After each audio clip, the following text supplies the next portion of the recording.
Great morning, everyone. Dr. Cummins at your service. Let us tackle po ang topic po natin, yung entrapment kay Congressman Leveste. At alamin po natin sino po ang mga taong involved dito sa bribery kay Congressman Leonardo Legarda Leveste. First, we would like to know that he is the son of Senator Loren Legarda and former Batangas Governor Antonio Leveste as a representative of Batangas 1st District. So, Leveste is known to be a businessman who turned politician as the founder of Solar Philippines, a leading player in the Philippine solar energy sector. He was recognized by Forbes in 2016 as one of Asia's 30 under 30 for his contribution to the energy industry kasi hindi pa siya yata 30 years old at that time when he opened his business. Leveste demonstrated his commitment to fighting corruption when a Department of Public Works and Highways engineer, Abelardo Calalo, attempted to bribe him with 3.1 million, dissuading him from investigating alleged anomalies in DPWH projects in Batangas 1st District. So instead of accepting the bribe, Leveste reported it to the authorities, leading to Calalo's arrest. This bold move earned him praise from Senator Pampilo Lacson, who lauded Leveste's honest and integrity. Leveste's being the son of Senator Loren Legarda occurred in Taal, Batangas, where Calalo, district engineer, offered him 3.1 to compromise his investigation into anomalous projects in the district. Although Leveste and Legarda as the mom is connected to the party of Marcos Jr.,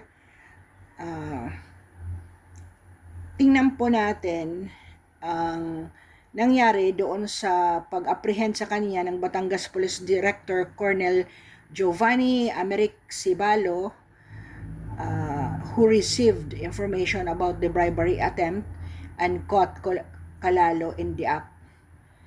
So, as of this moment po, we would like to correct yung mga earlier reports na hindi siya sinuspende at inilipat lang siya ng ibang district. So, Secretary Bunuan has told the media that he is preventively suspended. Sana, Secretary Manuel Bunuan, marinig mo to na lahat ng 60 identified ghost projects na ipinakita at nakita na ni President Marcos Jr., lahat ng district doon na engineers ay dapat suspendido na. It would not take you siguro naman na kailangan pang i-bribe ang mga congressman para isuspende mo to. Automatic kung sino ang nag-report doon na director at yung district engineer who certified na natapos na yung project na yon or naumpisahan na pero walang naumpisahan, ay dapat nakasuspende na po. Moto proprio, hindi na po mag-aantay pa kayo na may bribery. Tama ba? So sana po, Secretary Bunuan, bilisan nyo naman. Ngayon,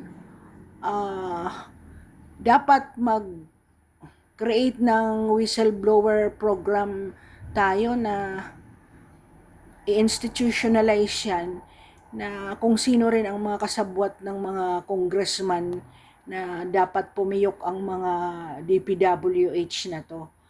I don't think also that this can happen without the nakakalungkot naman na yung mga director na yan, okay lang sila na I don't think this will prosper without the knowledge of the leadership na hindi rin nila alam na wala talagang naumpisahan na mga project. bilisan niyo po ang pagsuspende both ng director at district engineers na mga sangkot po dyan at ang mga signatories doon sa accomplishment report na natapos na po yan.